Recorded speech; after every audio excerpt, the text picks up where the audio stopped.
Hello, Scrappy Peeps. Suzanna here today to share with you another fall-based layout. That's the layout there. And I created it using the Echo Park Fall is in the Air collection, as well as some really cool Sizzix dies. Those are the leaves there. So I did that ahead of time. I used the B-sides of the collection, so the green, the mustardy yellow, the red, and the orange, and I used those dies in my Big Shot and just ran some of them through using the thinlits and made some really cool leaves. And so what I'm doing now is I'm using some of the Vicki Boutin art crayons, and I'm just sort of tracing asymmetrical circles around where I know that that wreath that I cut is going to go. And I didn't want to see a ton of it, but I wanted some color to poke through so that you could see more of those fall colors, just to add a little bit more of a texture behind it, as well as to give it a little bit more of an earthy feel.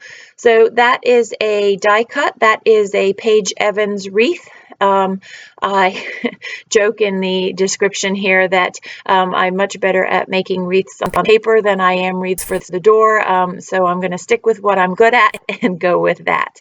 I'm going to add a little bit of mist to the background. I've got some Nouveau mist, as well as I'm going to use some Heidi Shine.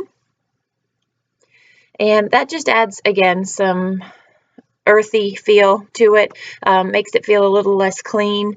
I like clean. Those of you who know me and know my layouts know that I like clean, but I also like a little bit in the background of these things to just make it look more homey, more lived in, so to speak.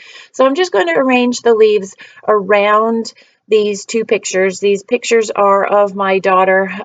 Recently we went to Starbucks and they had these raccoon cookies, which are very fall-y feeling, and she had just finished her first swim meet to launch the 2018-2019 season, and so it was just a bit of a fall treat to celebrate that.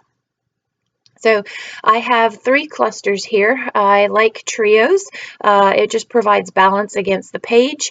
I like the way that the clusters come out of those 2 pictures, kind of as you would do in a wreath if you had a central element. And then that 3rd cluster in the top right-hand corner just sort of ties things together. So here I have some jute. It's a kind of a thicker yarn, really. I believe this came from the Dollar Spot ages ago, and I like that it's that aqua blue that's the same color that's in my daughter's shirt, and that way it sort of complements those pictures there and ties those pictures into the elements in the embellishments that I am going to use. So when I cut these dies out, there's actually, you can see the veins of the leaves and there's nothing behind them, yet when I pulled them out of the die cut machine, out of my Big Cake, they actually left that paper there.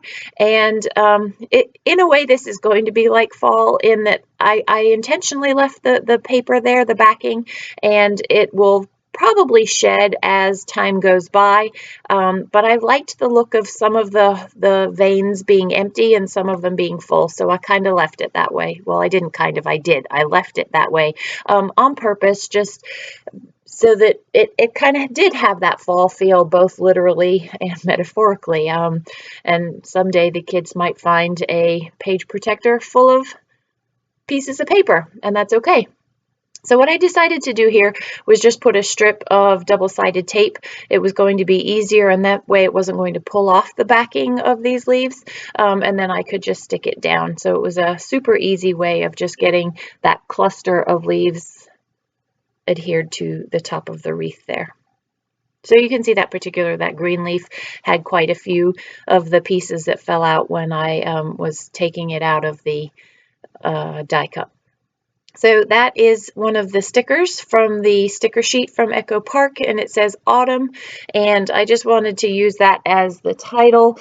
I did not get letter stickers in the collection from Echo Park, and while I could have used my silhouette, I really wanted to use as much of this collection as I could. This is from Tuesday morning, and I'm really trying to use up all of the, well, not all, but try and put a dent in the good amount of Tuesday morning goodies that I picked up. I figured if I liked them enough that I was going to buy them, even if they were on clearance, that I ought to put a good use to them. And I do love this collection. In fact, I remember getting this in Cocoa Daisy, and hoarding it because I did like it so much. And so it absolutely looks stunning with these pictures of my daughter, I think. So I'm going to use the oval that says hello. And so then the title of this page is going to be Hello Autumn, which I struggle with these, what I call bland titles. I love the words, the wording of autumn, but if I were to have come up with my own title, I probably would have come up with something different. But I do like to use the things that come in the collections, and I figure that my journaling makes it a little bit more original. How do you feel about these words? Sometimes it's hard to incorporate them into what it is that you're doing. So I used that stamp there from, I believe that's close to my heart, and so I did that off camera, so that's what I was pointing to there, just again for a little bit more of that earthy feel to the layout. And then I'm going to add these sequins. These are called Eye of the Tiger from Spiegel Mom Scraps, and again adding to that earthy feel of the layout. So that, my friends, is my Echo Park fall layout of my daughter eating a raccoon cookie. If you have any questions, please don't hesitate to leave them in the box down below. I hope you enjoyed this process video.